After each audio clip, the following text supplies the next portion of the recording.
Hi guys, nun pa lang nag-open yung online public auction sa Pag-ibig. Nag-join ako for the first time. So, yung Bria, apat ang aking binid, pero dyan ako nanalo kasi. So, ito-tour ko kayo. Kapatid ko yung nagpunta. Ito yung napanood na naming bidding. Yung mga papa nga kami, hindi nga ako sure kung anong pinagpipindot ko. Pero sinuwerte. Meron ka ng kapitbahay dito eh. Ito yung sa'yo, tapos yan, may mga kapitbahay ka na dun sa dulo. Ayan, dun sa dulo. So ito, naayos na yung main door.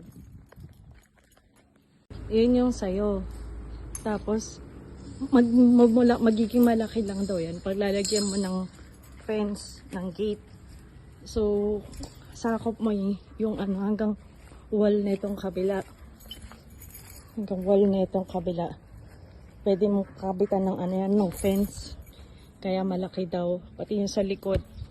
Sabi, kinausap ko yung kapitbahay. Yung katabing bahay na na-turn over dito. Ganun yung ginawa nila. Ito na. Ito yung CR. May papagawa pa. Ito yung door sa likod. Mainit. Tapos, sa kwarto. Pangalawang kwarto. May pintana naman. Tapos ito, pangalawang kwarto.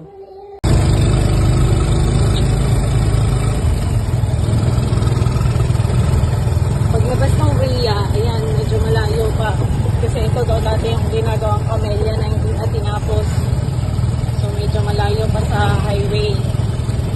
Ayan, malayo pa. Hindi pa siya highway. Close door pa siya. Hindi naman close door. Basta, yun, hindi pa siya highway. Ito pala yung ginagawang kamelya na hindi tinapos. Malayo pa yan doon. Dire-diretso pa